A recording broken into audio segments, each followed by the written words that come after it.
Voter লিস্টকে কেন্দ্র করে দীর্ঘদিন ধরে রেকটিফিকেশনের ক্ষেত্রে যে জটিলতা সৃষ্টি হয়েছে, সেই জটিলতার কে কেন্দ্র করে বারবার যেটা দেখা যাচ্ছে যে ইলেকশন কমিশন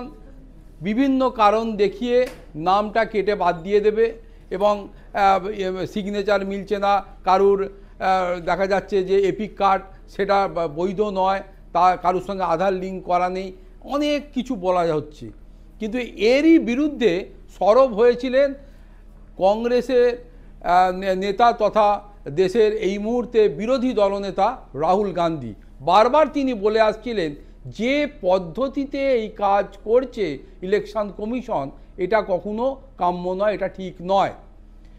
পাশাপাশি তিনি বলছেন যে আমি যদি কোর্টে যাই সেটা আমার কাছে কাম্য নয়, তার কারণ ইতিমধ্যেই ইলেকশন কমিশন যেহেতু একটা স্ট্যাচুট বডি এবং কেন্দ্রীয় সরকার ইলেকশন কমিশনের বিরুদ্ধে কোর্টে যাওয়া যাবে না, এরকম একটা আইনও নাকি পাস করিয়েছে। কিন্তু ইলেকশন কমিশনকে বুঝতে হবে যে দেশের মানুষের যে অধিকার, সেই অধিকার থেকে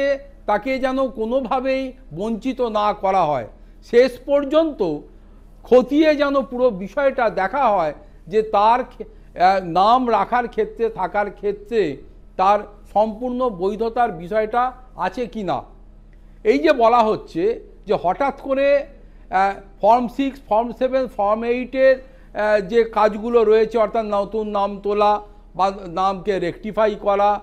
অ্যাড্রেস রেকটিফাই করা বা নাম কেটে বাদ দেওয়ার এই যে প্রসেসটা রয়েছে, এই প্রসেসটার মধ্যে শেষ পর্যন্ত দেখা গেল কি না, এই যে রাহুল গান্ধী যে দাবি করে আসছিলেন যে দুম করে কি করে ইলেকশন কমিশন কারুর বৈধ যে ভোটার কার্ড রয়েছে সেই কার্ডটা তারা খারিজ করে দিচ্ছে, সেখানে তো কোনো সফটওয়্যার নেই। আমি যদি নিজে না চাই, নিজে যদি ফর্ম ফিল আপ না করি, form 6, form 7, form 8 fill up করে জমা না দিই, আমার নিজের যদি সিগনেচার না থাকে, তাহলে কি করে সেটা ভ্যালিড হচ্ছে? আমি করলাম না, অথচ দেখলাম যে আমার নামটা লিস্ট থেকে বাদ চলে গেল। এই জায়গাটা দাবি করতে করতে ইলেকশন কমিশনের সঙ্গে কনফ্রন্টেশনের পর শেষ পর্যন্ত দেখা গেল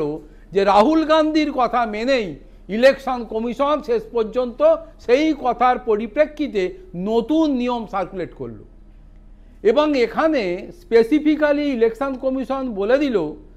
ই সিগনেচার বা ইলেকট্রনিক সিগনেচার ভেরিফিকেশনের ক্ষেত্রে মাস্ট, এবং এই ই সিগনেচার ছাড়া এই কোনো ভোটার কার্ড বা এই যে ভোটার কার্ডের সঙ্গে আধারের লিঙ্ক এগুলোকে ডিলিট করা যাবে না, এটা কেটে বাদ দেওয়া যাবে না। এবং সফটওয়্যারের ক্ষেত্রেও নতুন চেঞ্জেস আনা হয়েছে। অতএব ফর্ম 6, ফর্ম 7, ফর্ম 8 ফিল আপের মাধ্যমে যে কার্যকারিতা এতদিন ধরে করা হতো, সেখানে নিজেদেরকে সিগনেচার করা হতো, কিন্তু সিগনেচার উইদাউট ভেরিফাইড সিগনেচার বা ই সিগনেচার ছাড়া আগামী দিনে সফটওয়্যার কেন্দ্রিক কোনো পোর্টাল থেকে আমি যদি ধরি নতুন কোনো নামকে রেকটিফাই করতে যাব বা কোনো কিছু চেঞ্জেস আনবো, তাহলে আমি অ্যাপ্লাই করার পর আমার কাছে একটা ওটিপি আসবে নির্দিষ্ট আমার নম্বরে, এবং ওই ওটিপি খোলার পরেই তারপর আমি সেই পোর্টালে যেতে পারবো এবং সেখানে আমার যা যা কিছু বক্তব্য, যা যা কিছু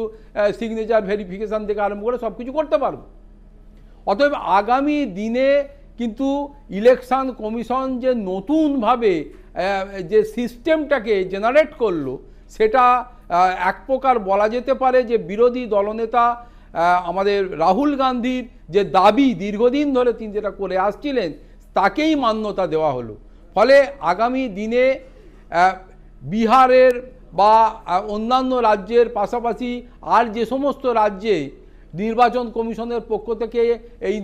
ভোটার লিস্ট রেকটিফিকেশনের কাজ বাকি রয়েছে সেখানে করা হবে। এখন দেখার বিষয় সেখানে নির্বাচন কমিশন এই নতুন যে সিস্টেম জেনারেট করেছে তার মাধ্যমে কতজন মানুষের নাম বাদ যায়, কতজন মানুষ অথেন্টিক বলে তার মধ্যে স্থান পায়, এটা দিকেই কিন্তু চেয়ে রয়েছে দেশের মানুষ।